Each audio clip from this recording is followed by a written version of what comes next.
बिस्मिल्लाहिर्रहमानिर्रहीम, अस्सलाम वालेकुम। आप देख रहे हैं मंसूर इमिग्रेशन कंसल्टेंट्स का ऑफिशियल यूट्यूब चैनल। मेरा नाम है मंसूर। आज की वीडियो में मैं आपसे डिस्कस करने जा रहा हूं दो इंपॉर्टेंट चीज़ें। नंबर वन, जिसके बारे में हमें बहुत सारे लोग सवाल पूछ रहे हैं कि अगर आप स्वीडन जॉब सीकर वीज़ा के ऊपर जाते हैं और आपको जॉब ऑफर मिल जाती है तो कैसे आप वीज़ा को कन्वर्ट करेंगे, उसका स्टेप बाय स्टेप प्रोसेस क्या है, कॉस्ट क्या लगती है, क्या क्या डॉक्यूमेंट्स इन्वॉल्व होते हैं, और आप फैमिली बुला सकते हैं, अगर नहीं बुला सकते तो वजह क्या है, और अगर बुला सकते हैं तो उसका क्या प्रोसेस है और क्या कॉस्ट इन्वॉल्व है।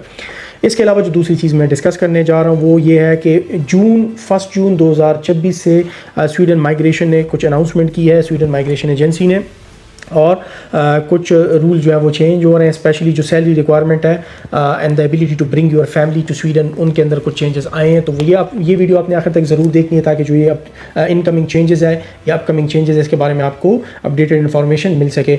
हम एक्सपर्टीज़ हैं स्वीडन जॉब सीकर वीज़ा के पाकिस्तान में, and we are one of the best, और गारंटी के साथ हम इसकी अप्रूवल आपको करा के देते हैं। मज़ीद इस तरह की वीडियोज़ देखने के लिए हमारे यूट्यूब चैनल को ज़रूर लाइक करें, सब्सक्राइब करें, शेयर करें, बेल का आइकन दबाएं, और हमारे सोशल मीडिया पेजेस को @मंसूरी कंसल्टेंट्स के ऊपर सर्च करके फॉलो कर सकते हैं।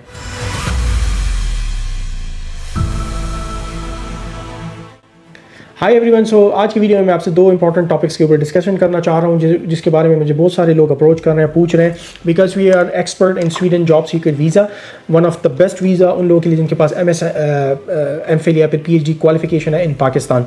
इसके अंदर जो नंबर वन चीज़ मैं आपसे डिस्कस करने जा रहा हूँ, इस वीज़ा के ऊपर आप 3 काम कर सकते हैं जो मैं पहले वीडियोस में एक्सप्लेन कर चुका हूँ। आप जॉब सर्च कर सकते हैं, बिजनेस स्टार्ट कर सकते हैं, और स्टडी वीज़ा में भी इसको कन्वर्ट कर सकते हैं। वो अपने मैं प्रीवियस वीडियोस के अंदर एक्सप्लेन कर चुका हूँ, उसका लिंक मैं इस वीडियो के डिस्क्रिप्शन में डाल दूँगा।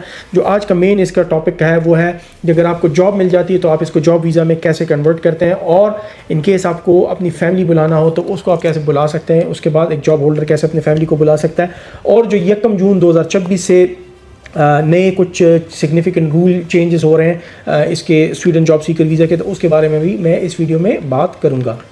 सो let's first some of the major rule changes effective from 1 June 2026।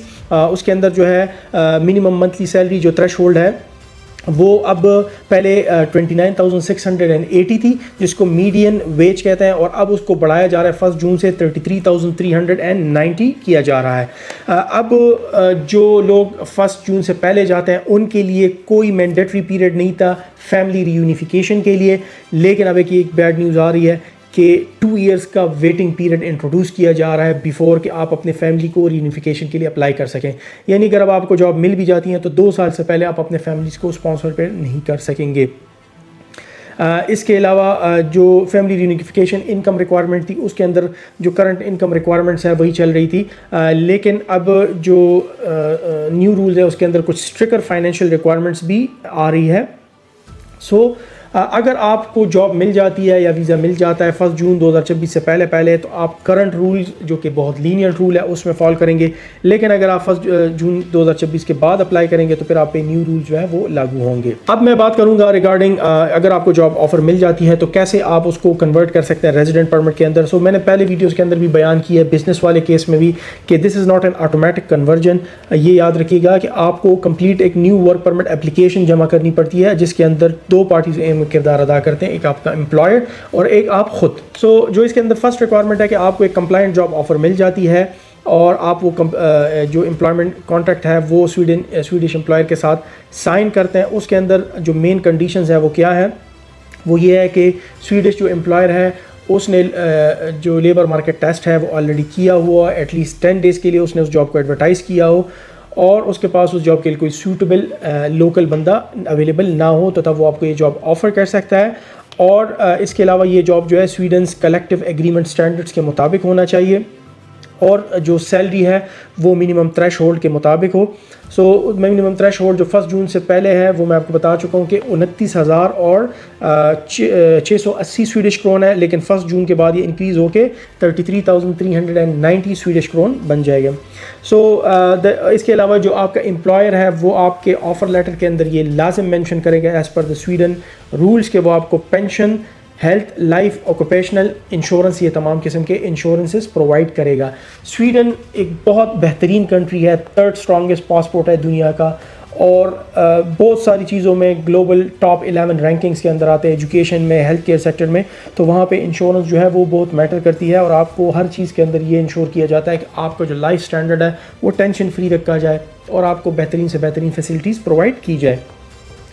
So now coming to the point कि अगर आपको ये जॉब ऑफ़र मिल जाती है, द सेकंड पार्ट इज़ कि आपको एम्प्लॉयर जो है आपका वो एक एप्लीकेशन इनिशिएट करेगा स्वीडन माइग्रेशन एजेंसीज़ के साथ, और जो आपकी एम्प्लॉयमेंट की डिटेल होगी, जो आपके ऑफ़र लेटर ऑफ़र कर रहा है उसके ऊपर जो मेंशन होगी, वो तमाम स्वीडन माइग्रेशन के साथ वो शेयर करेगा।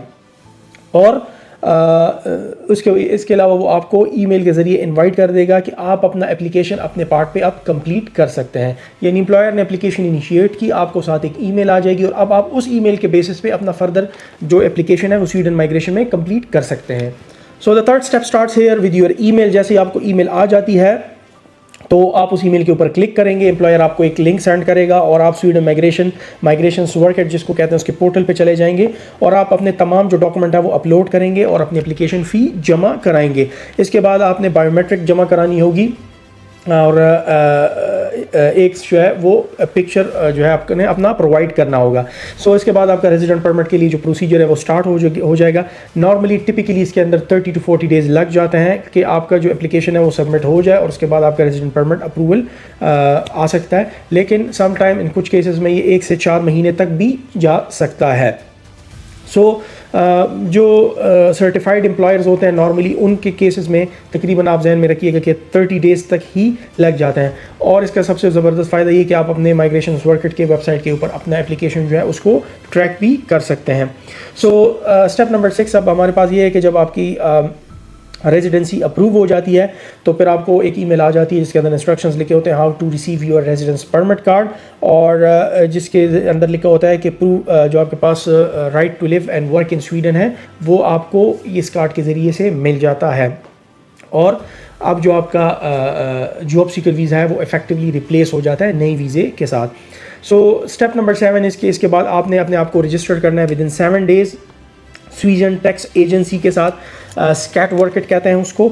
और इसके लिए इसका फ़ायदा ये होगा कि आपको एक पर्सनल आइडेंटिफिकेशन नंबर मिल जाएगा, जो कि बहुत एसेंशियल है, इम्पॉर्टेंट है अगर आपने एक्सेस करना है हेल्थ केयर को, बैंकिंग को, या अदर जो सर्विसेज होते हैं स्वीडन में उसके लिए।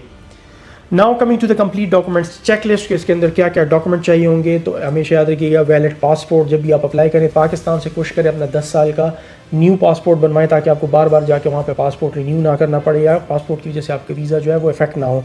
साइन एम्प्लॉयमेंट कॉन्ट्रैक्ट चाहिए होता है आपका। फिर इसके अलावा सैलरी प्रूफ चाहिए होती है, यानी जो मिनिमम वेज है वो आप मीट कर रहे हो। एजुकेशन सर्टिफिकेट जो कि आपके तमाम आपके होम कंट्री से अटेस्टेड होने चाहिए, HEC मोफा अटेस्टेड हो।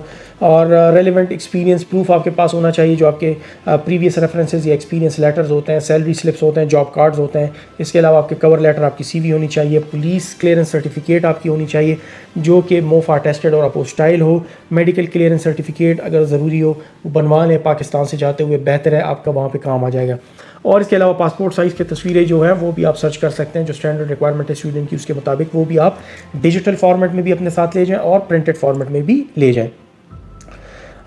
जो एम्प्लॉयर डॉक्यूमेंट सबमिट करता है उसके अंदर कंपनी रजिस्ट्रेशन प्रूफ पहले वो जमा कराता है, उसके अलावा वो अपने फाइनेंशियल स्टेटमेंट्स जमा करवाता है।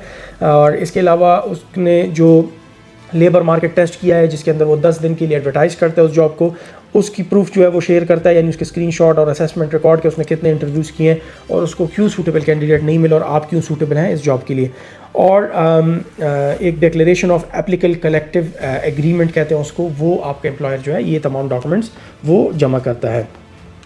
नाउ इसकी 2026 की स्टेप बाय स्टेप कॉस्ट की बात करते हैं। स्वीडन जॉब वीज़ा जो जॉब सीकर एप्लीकेशन है वो आपको पता है अगर आप अपने होम कंट्री से अप्लाई करते हैं 2200 स्वीडिश क्रोन इसकी कॉस्ट है। और जो बायोमेट्रिक फ़ी है वो इसके अंदर अप्रूव्ड होती है। इसके अलावा अगर आप स्वीडन के अंदर फिर जॉब वीज़ा कन्वर्ट करते हैं तो उसकी जो प्रायोरिटी प्रोसेसिंग फ़ी है वो 2000 स्वीडिश क्रोन होती है अगर आपका एम्प्लॉयर जो है वो प्रायोरिटी सर्विस अप्लाई करता है आपके लिए। फैमिली मेम्बर्स की अगर बात की जाए तो पर स्पाउस जो इसकी फ़ी है 1000 है और चिल्ड्रन की जो है वो भी 1000 है पर चाइल्ड, ठीक है। सो आप ये कह सकते हैं कि जो टोटल आपकी कॉस्ट लग जाती है वो तकरीबन 6200 आपके स्टैंडर्ड फैमिली साइज़ के लिए स्वीडिश क्रोन आपके लग जाते हैं। अब नए रूल्स के मुताबिक तो डेफिनेटली फैमिली का थोड़ा सा इशू आ रहा है क्योंकि 2 इयर्स का कूलिंग पीरियड आ रहा है, लेकिन अगर आप ओल्ड रूल्स के ऊपर है और आप अपनी फैमिली को जो है वो स्पॉन्सर करना चाहते हैं तो उसका तरीक़ाकार क्या होगा। इसका मैं स्टेप बाय स्टेप आपको बता देता हूँ। वंस आपका जब आप जॉब ऑफर लेटर मिल जाती है और आप अपना नया एप्लीकेशन दे रहे होते हैं वहाँ पे, तो उसके साथ ही आप जो है अपनी फैमिली के लिए भी अप्लाई कर सकते हैं। और उसके लिए जो आपके पास इनकम एंड हाउसिंग बजट है वो आपके पास होना चाहिए कि आप इनकम डेफिनेटली थ्रेशोल्ड को मीट कर रहे हैं, आपकी सैलरी उसके मुताबिक है। अब आपके पास सेविंग भी होनी चाहिए क्योंकि आपने ज़ाहिर बात है हाउसिंग जो क्राइटेरिया उसको भी हमने देखना होता है। आप अपने फैमिली के जो एक एप्लीकेशन है वो जमा कराते हैं कि आपके उसके लिए आपकी FRC एज अ प्रूफ चाहिए होती है, चाइल्ड बर्थ सर्टिफिकेट चाहिए होते हैं, MRC आपकी चाहिए होती है, और फिर आप अपने बायोमेट्रिक के लिए वेट करते हैं। इनकम एंड हाउसिंग रिक्वायरमेंट इसके लिए क्या है, मैं उसके ऊपर आपको थोड़ा सा बता देता हूँ। ये मैं पहले वीडियोस में डिस्कस कर भी चुका हूँ, लेकिन कुछ लोगों को कन्फ्यूजन थी तो मैंने कहा थोड़ा सा आपको क्लियर करा दूँ ज़्यादा डिटेल में। इनकम रिक्वायरमेंट इनके लिए जो है वो मेंटेनेंस रिक्वायरमेंट भी इसको कहा जाता है। वो क्या है कि आपके पास इतनी इनकम रह जानी चाहिए कि आप रेंट देने के बाद क्या आप अपने फैमिली को सपोर्ट कर सकते हैं। उसके लिए स्वीडन माइग्रेशन एजेंसी ने एक स्टैंडर्ड मंथली अमाउंट रखी हुई है कि वो आपके पास हाउसिंग कॉस्ट पे करने के बाद रहती हो पर फैमिली मेंबर के, तो तब आप अपने फैमिली को स्पॉन्सर कर सकते हैं। अब उसके अंदर जो आपके स्पाउस होगी उसके लिए आपके तकरीबन 10,314 स्वीडिश क्रोन है, ठीक है। इसके बाद जो आप खुद हैं तो वो आपका तकरीबन 6,243 स्वीडिश क्रोन होंगे, ये आपके अपने लिए चाहिए, ये तकरीबन 16,500 होंगे। इसके बाद जो आपके बच्चे हैं उनकी फिर एज वाइज डिपेंड करता है। 0 से 6 ईयर एज बच्चों के लिए 3,336 स्वीडिश क्रोन है। 7 से 10 साल के बच्चों के लिए 4,004 स्वीडिश क्रोन है। 11 से 14 साल के बच्चों के लिए 4,672 यानी 4,672 स्वीडिश क्रोन है। और 15 से 18 साल के बच्चों के लिए 5,339 स्वीडिश क्रोन होंगे। ये आपने ध्यान में रखना है कि जब आप मंथली, अब आपको 33,000 सैलरी मिल रही है, उसके अंदर आपने हाउसिंग की कॉस्ट पे कर दी, उसके बाद आपके पर फैमिली मेंबर आपके पास इतने पैसे बचने चाहिए, तो तब आप अपने फैमिली को स्पॉन्सर कर सकेंगे। अब हाउसिंग रिक्वायरमेंट के अंदर आ जाते हैं कि हाउस आपका किस तरीके से होना चाहिए। तो आपका सफिशेंट साइज़ होना चाहिए अपने एंटायर फैमिली के लिए। नॉर्मली जो 2 एडल्ट्स के लिए 1 रूम प्लस किचन होता है, और फिर एडिशनल रूम्स होते हैं, वो आपके बच्चों के हिसाब से होते हैं, कितने बच्चे हैं आपके, उस हिसाब से आपको जो है वो रूम्स चाहिए होंगे। इसके अंदर एक और चीज़ भी याद रखिएगा कि आप जब भी फैमिली को स्पॉन्सर करते हैं तो उसके अंदर रिकमेंडेड ये होता है कि एटलीस्ट 1 ईयर अहेड आपने ये प्लान किया और आप अपने हाउसिंग के जो है वो सिक्योर कर लें, अपने घर एक स्पेस जो है उनके लिए सिक्योर कर लें। Let me give you the final takeaways of this video. जो सबसे इंपॉर्टेंट डेट है दैट इज़ 1 जून 2026, क्योंकि कुछ स्ट्रिक्टर रिक्वायरमेंट्स आ रही है फैमिली स्पॉन्सरशिप के हवाले से, और जो मिनिमम वेज है वो इंक्रीज़ हो रही है 33,390 पे। इसके अलावा अपना कॉन्ट्रैक्ट जो है वो लाजम वेरीफाई कीजिएगा कि आपकी सेल, जॉब टाइटल, इंश्योरेंस ये तमाम स्टेटेड हो क्लियरली। उसके ऊपर अपने डॉक्यूमेंट जो है उसको रेडी करके लेके जाएं। जो चीज़ें यहाँ से अटेस्ट करनी है, मोफा, HEC, अपोस्टाइल करनी है, वो यहाँ से ले जाएं। ट्रांसलेट करनी हो तो भी ऑफिशियल ट्रांसलेटर से ट्रांसलेट करके लेके जाइएगा। और अपने एम्प्लॉयर के साथ कोऑर्डिनेट करें कि जब वो आपके एप्लीकेशन पुट करें आपको टाइमली ईमेल करें, ताकि आप अपनी एप्लीकेशन को टाइमली आगे प्रोसेस कर सकें। बजट के हवाले से आपको बता चुके हैं कि 2200 स्वीडिश क्रोनर्स की आपकी अपनी ज़ात के लिए जो फ़ी होती है वो है। इसके अलावा फिर पर फैमिली मेम्बर जो है वो आपकी अलग होती है। अगर फैमिली को स्पॉन्सर करना चाहते हैं तो हाउसिंग की रिक्वायरमेंट को लाजिम चेक करें और उसकी बजट्स को और उन तमाम चीज़ों को लाजिम डिटेल में चेक किया करें। आई होप आपको ये वीडियो पसंद आएगी और हमारे यूट्यूब चैनल को ज़रूर लाइक करें, सब्सक्राइब करें, शेयर करें। मैं हर दफ़ा आपसे ये रिक्वेस्ट करता हूँ, हमें मोटिवेशन मिलेगी कि आपके लिए हम अच्छी वीडियोज़ लेके हमारे सोशल मीडिया पेजेस को @मंसूरी कंसल्टेंट सर्च करके फॉलो कर सकते हैं, ताकि आपको भी इस तरह की मज़ीद इंफॉर्मेटिव वीडियोज़ देखने को मिले। इसके अलावा वो लोग जो कि MS, MPhil या PhD होल्डर है, जिन्होंने 18 साल मास्टर क्वालिफ़िकेशन की है या फिर PhD की है, तो वो स्वीडिश जॉब सीकर वीज़ा जो है उसके लिए अप्लाई कर सकते हैं। मैं 100% गारंटी के साथ ही आपको करवा के दूंगा। तो अगर आपने इस में अप्लाई करने, आप हमारे नीचे देखिए हमारे UN नंबर पे हमसे रब्ता कर सकते हैं और हमारी टीम जो है वो आपके लिए एक अपॉइंटमेंट बुक करेगी। आप हमारे ऑफिस आके अपॉइंटमेंट अटेंड कर सकते हैं या जूम कॉल पे आके हमारे साथ अपना केस जो है वो डिस्कस कर सकते हैं। Thank you so much. अल्लाह हाफ़िज़।